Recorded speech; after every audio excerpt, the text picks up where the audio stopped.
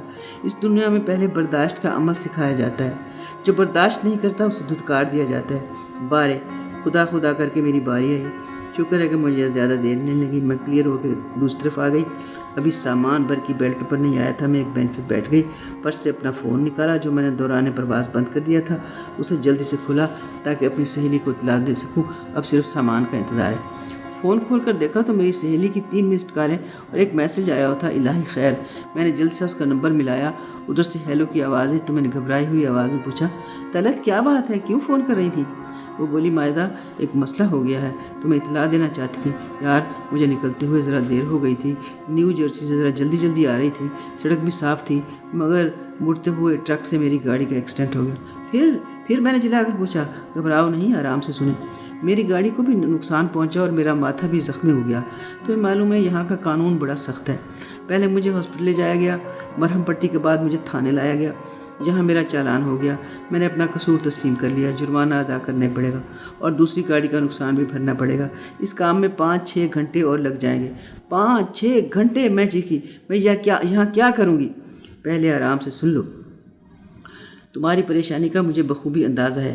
اس airport کے ساتھ transit مسافروں کے لیے چھوٹے چھوٹے ہوٹل بنے ہوئے ہیں، وہاں فون کر کے میں نے تمہارے لیے ایک کمرہ بک کروا دیا ہے۔ میں تمہیں ہوٹل کا نام اور فون نمبر ابھی SMS کروں گی۔ پلیز مائدہ میری جان، گھبرانا نہیں اور نہ پریشان ہونا۔ تم اس ہوٹل میں جا کے چیک ان کرو، تھوڑا سا ریلیکس کرو۔ میں اس کارروائی سے فارغ ہو کر پہلے اپنی کار ورکشاپ میں لے جاؤں گی، پھر ایک دوسری کار ڈرائیور سمیت ہائر کروں گی اور اس میں تمہیں خود لینے آ جاؤں گی۔ تم ادھر ادھر مت جانا، میرے آنے تک وہیں رہنا، پلیز پلیز۔ اچھا، میں نے مری ہوئی آواز میں کہا۔ اب پتہ نہیں تقدیر ہو کیا دکھانا چاہتی ہے۔ تھوڑی سی دیر میں برقی بیلٹ پر سمانے لگا۔ مسافر دوڑ کر ٹرالیاں اٹھا لائے، کہاں سے مجھے نہیں معلوم۔ ادھر ادھر دیکھ رہی تھی۔ یہ کام ہر شوہر بڑی مستعدی سے کر رہا تھا۔ بیویاں بچوں کو سنبھال رہی تھیں یا شور مچا رہی تھیں، مرد خود آگے بڑھ کر اپنا سامان اٹھا رہے تھے۔ برقی بیلٹ اتنی تیز چل رہی تھی اور ان میں اپنے 2 سوٹ کیس نظر نہیں آ رہے تھے۔ میں گھبرائی چاروں طرف گھوم رہی تھی۔ اچانک مجھے خالی ٹرالی نظر آ گئی۔ میں اس کے پاس جا کر خوف زدہ سے کھڑی ہوئی کہ نہ جانے کس کی ہوگی، ہاتھ لگاؤں کہ نہیں۔ پاکستان ہوتا تو میں لے کر بھاگ جاتی۔ اتنے میں غیر ملکی آیا، مجھے دیکھ بولا، یہ ٹرالی میں لایا تھا۔ میں نے جلد سے معذرت خانہ لہجہ اختیار کر لیا۔ وہ بولا، نہیں، میں یہ کہنے آیا تھا کہ اس ٹرالی کی ضرورت ہے، تم لے سکتی ہو۔ Thank you sir, thank you, میں نے پرجوش طریقے سے کہا۔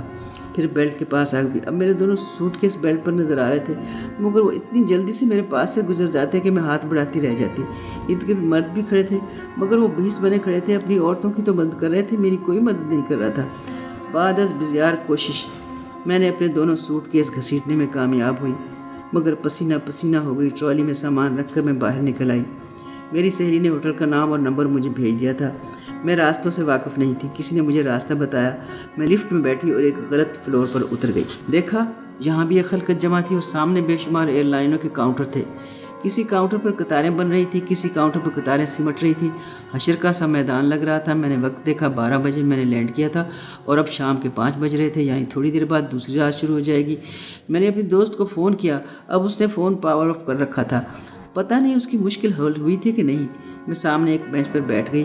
میرے عین سامنے امارات کے کاؤنٹر پر جلتی بجھتی بتیاں مسافروں کو اشارہ دے رہی تھیں۔ یکایک میرا ذہن کام کرنے لگا۔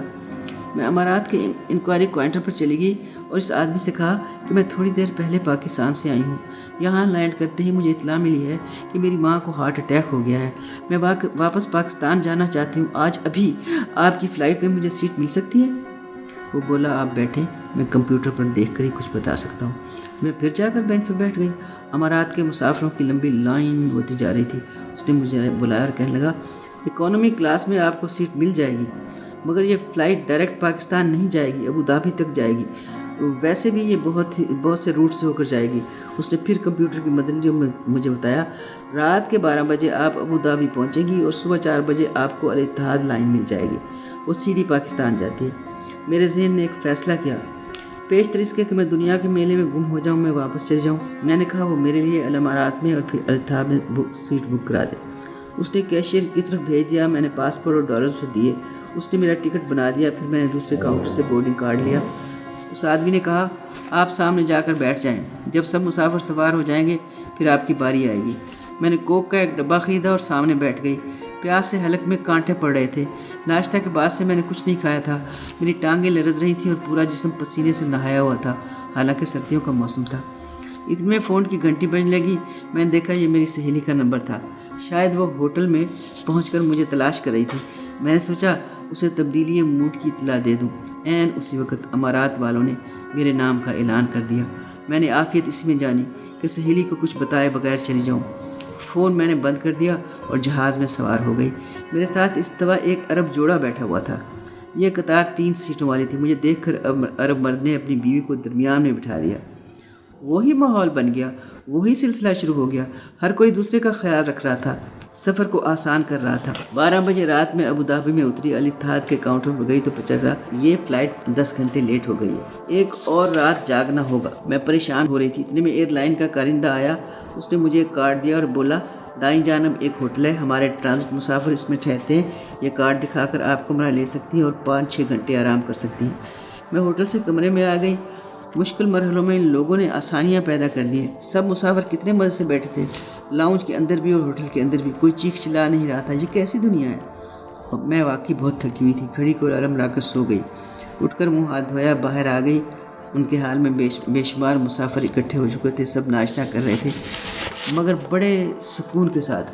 انہیں دیکھ کر میری بھوک جاگ اٹھی۔ میں نے ڈٹ کر ناشتہ کیا اور ایک صوفے پر بیٹھ کر ٹی وی دیکھنے لگی۔ یہاں بھی تو فیملیز آئی ہوئی تھیں۔ ان کے شوہر ان کا ہر طرح سے خیال رکھ رہے تھے، بچوں کو پکڑ پکڑ لا رہے تھے۔